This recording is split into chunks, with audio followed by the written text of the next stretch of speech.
బీసీలపై గత ప్రభుత్వం కక్ష సాధింపు చర్యలకు పాల్పడిందన్నారు సీఎం చంద్రబాబు.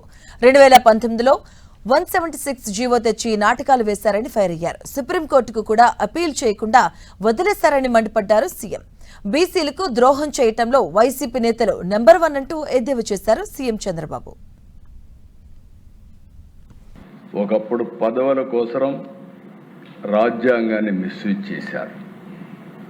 డిప్యూటీ మేయర్లు ఇద్దరు, జిల్లా ప్రజాపరిషత్తుల వైస్ చైర్మన్లు ఇద్దరు, అంటే వీళ్ళకి పదవులు కావాలంటే ఇచ్చారు కానీ బీసీలకు మాత్రం రిజర్వేషన్లు కాపాడలేకపోయిన ప్రభుత్వం గత ప్రభుత్వం అని చెప్పి కూడా నేను మీకు తెలియజేసుకుంటున్నాను. 2019 జీవో ఎంఎస్ నెంబర్ 176 తీసుకొచ్చారు. హైకోర్టుకు వెళ్ళారు, నాటకాలు ఆడారు. హైకోర్టు కొట్టేసింది.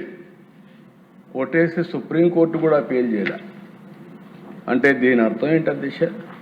బీసీలకు ద్రోహం చేయడంలో మాత్రం నెంబర్ 1 అని మరొక్కసారి ఈరోజు మీకు తెలియజేస్తున్నాను అధ్యక్ష. కనీసం ఆలోచించకుండా, సుప్రీంకోర్టుకు పోకుండా బీసీలకు ద్రోహం చేసిన వ్యక్తి, ఆనాటి పేరు కూడా నేను చెప్పను, ఇలాంటి వ్యక్తి అని చెప్పి కూడా నేను మీకు తెలియజేసుకుంటున్నా.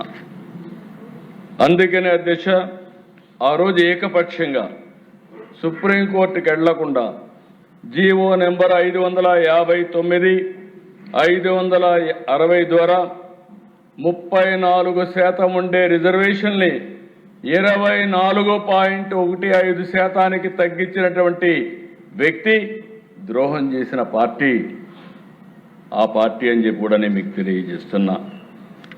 ఇక్కడ మనం ఇక్కడ అనౌన్స్ చేయగానే రేపు మా ఉదయానికి ఆ పార్టీ రెడీగా ఉంటారు. ఒక్క డిఎస్సి విద్యార్థులకి ఉద్యోగాలు ఇవ్వాలని ఉపాధ్యాయులకు ఆలోచిస్తే 350 కేసులు వేసి ఎన్ని విధాలు ఇబ్బంది పెట్టాలంటే ఇబ్బంది పెడితే అన్ని ఇబ్బందుల్ని అధిగమించి వాళ్ళకు ఉద్యోగాలు ఇప్పిస్తే తిరిగి పేపర్ లీక్ అయిందని ప్రచారం చేసే దుష్ట సాంప్రదాయం వీళ్ళది.